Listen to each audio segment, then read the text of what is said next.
আবু সাইদ খুদরি রাদিয়াল্লাহু তাআলা আনহু বলেন, রাসূল সাল্লাল্লাহু আলাইহি সাল্লাম বলেছেন, পৃথিবীর মানুষ শুনে রেখো, আফজালুল জিহাদ মান কালা কালেমাতা হাক্কিন ইনদা সুলতানিন জায়ের। সবচেয়ে উত্তম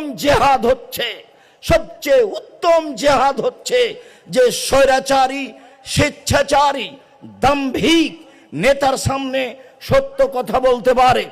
যে ব্যক্তি স্বৈরাচারী, স্বেচ্ছাচারী, দাম্ভিক, দায়িত্বশীলের সাথে বিশ্বাসঘাতক, আত্মসাৎকারী দায়িত্বশীলের সামনে সত্য কথা বলতে পারে, সে হলো সবচেয়ে উত্তম মুজাহিদ।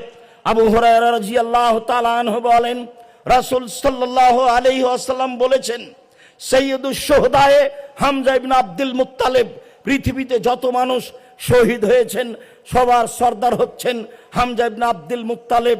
তারপরে রাসূল সাল্লাল্লাহু আলাইহি ওয়াসাল্লাম বলেন, ওয়া রাজুলুন কামা ইলা ইমামিন জায়ের ফামারাহু নাহু ফাকাতালাহু।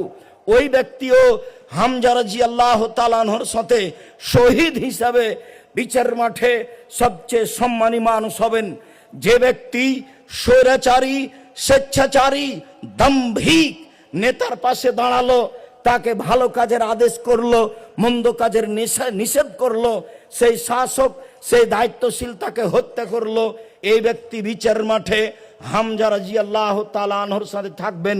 এই কথা মুহাম্মদ সাল্লাল্লাহু আলাইহি সাল্লাম বলেন। সম্মানিত দিনী ভাই বোন, আমি আপনাকে হয়তোবা বিষয়টি ভালোভাবে স্পষ্ট করতে পারছি না। রাসূল সাল্লাল্লাহু আলাইহি সাল্লাম বলেন, বিচারের মাঠে সবচেয়ে দামি, সম্মানী শহীদ হবেন হামজা রাদিয়াল্লাহু তাআলা আনহু। তারপরে ওই ব্যক্তিও হামজার সাথে থাকবেন যে ব্যক্তি স্বৈরাচারী, স্বেচ্ছাচার, দাম্ভিক, অহংকারী এইসব লোকের সামনে দাঁড়ালো এবং তাকে ন্যায় উপদেশ দিল, তারপর সে তাকে হত্যা করলো। এই ব্যক্তিও হামজা রাদিয়াল্লাহু তাআলা আনহুর সাথে থাকবেন বিচারের মাঠে। এই কথা মুহাম্মদ সাল্লাল্লাহু আলাইহি সাল্লাম বলেন। রাসূল সাল্লাল্লাহু আলাইহি সাল্লাম বলেন, বিচারের মাঠে 3 শ্রেণীর মানুষের ধ্বংস সুনিশ্চিত। তার এক শ্রেণীর মানুষ হচ্ছে জল্লাতুল আলেম, ভ্রান্ত আলেম। যারা, যেসব আলেম ধর্ম বিকৃত করে খায়, ধর্ম বেচে খায়। এই কথা রাসূল সাল্লাল্লাহু আলাইহি সাল্লাম অন্য জায়গাতে এভাবে বলেছেন, পৃথিবীর মানুষ শুনে রেখো, ইন্নী লা খাওয়াফা আলা উম্মতি। আমি আমার উম্মতের উপরে 3টে বিষয়ে আশঙ্কা করি।